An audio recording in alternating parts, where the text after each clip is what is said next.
Mr. President, I am also rise today to voice my concerns about Senator Jeff Sessions' nomination to serve as U.S. Attorney General.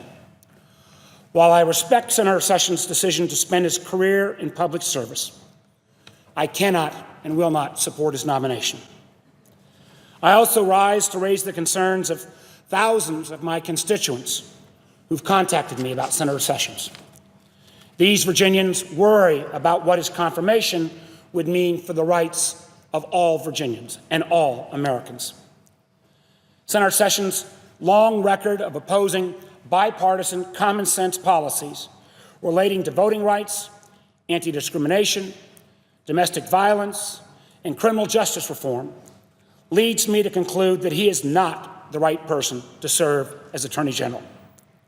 I'd like to take a couple of minutes, and I know I've got my friend the senator from Minnesota coming after me, to talk about 5 areas of concern that I have with his nomination. First, voting rights. In 2013, the Supreme Court ruled in Shelby County v. Holder to gut a key section of the Voting Rights Act. Senator Sessions applauded that decision, which has already eroded voter access and protection in several states once covered by the previous provisions of the Voting Rights Act. Those states included the Commonwealth of Virginia. Moreover, he has failed to support important legislation that would restore those protections. The bipartisan legislation, the Voting Rights Act Advancement Act, was introduced last Congress and would serve to once again protect our nation's hard-fought equal access to the ballot. I was proud to co-sponsor this bill and remain committed to working with my colleagues to put a fair process in place that ensures our elections are open to all. Senator Sessions, unfortunately, opposes this legislation. Second area is non-discrimination. I also have concerns about Senator Sessions' record on a broad range of anti-discrimination policies. He was one of only 4 senators to oppose an amendment in the Judiciary Committee that would have reaffirmed the principle that the United States does not discriminate against immigrants on the basis of religion, an issue that unfortunately has rearisen most recently by the president's actions. He has opposed the Employment Non-Discrimination Act, which codifies protection for LGBTQ Americans, and denied the reality that too many of our LGBTQ neighbors still face down discrimination and hatred every day. While nearly 2/3 of the Senate voted for the Matthew Shepard and James Byrd Hate Crimes Prevention Act in 2009, Senator Sessions stated that, quote, "I am not sure that women or people with different sexual orientations face that kind of discrimination. I just don't see it," unquote. From opposing the DREAM Act to opposing repeal of Don't Ask, Don't Tell, Senator Sessions' views are outside the mainstream. Third area is the violence against women. In 2013, Senator Sessions voted against reauthorizing the Violence Against Women Act. This landmark legislation, originally drafted in 1994, provides crucial protections and resources for the investigation and prosecution of violent crimes against women. The 2013 reauthorization bill updated those programs within the Department of Justice and extended resources and protections to additional populations, such as those in same-sex relationships. That bill passed with the support of a large bipartisan majority in the Senate, including a majority of the Republican caucus.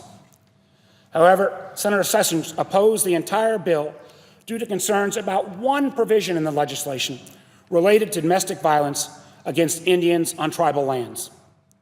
We in the Senate have all had, on occasion, been faced with legislation that contains one or more provisions we have concerns about or would not have included in the legislation. Yet my colleagues on both sides of the aisle can attest that we very often strike compromise to get important legislation over the finish line.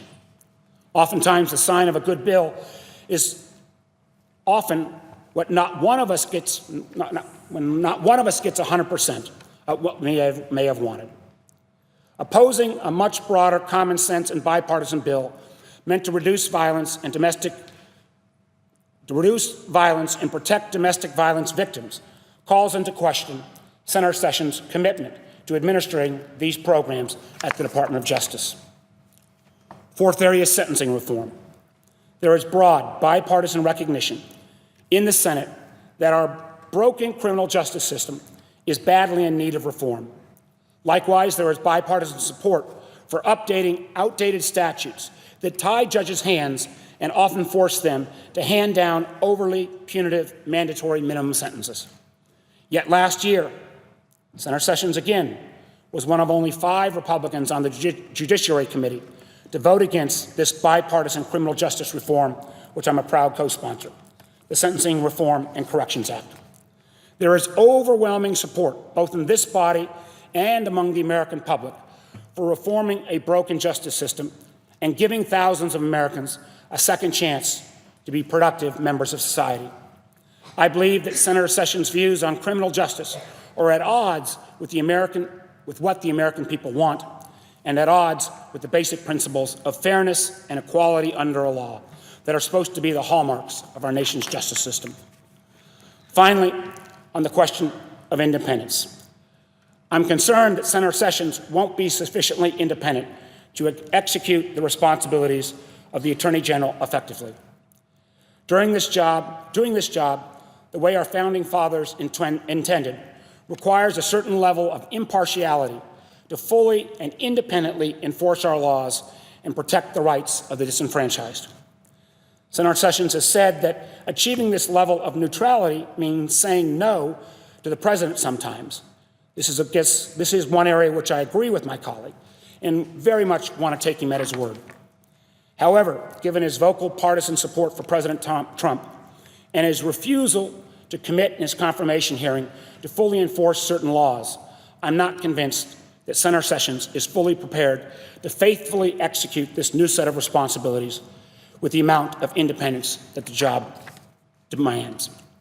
Again, I stress that the main duties of serving as Attorney General, including enforcing our nation's laws, and by doing so, protecting the civil rights of all Americans, that is the most basic tenet of being Attorney General.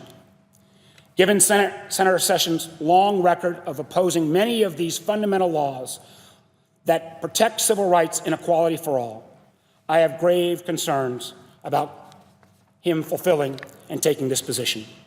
For these reasons, I'm unable to support Senator Sessions' nomination to be Attorney General, and I encourage my colleagues to take these concerns under consideration as we move forward to a final vote on this nomination.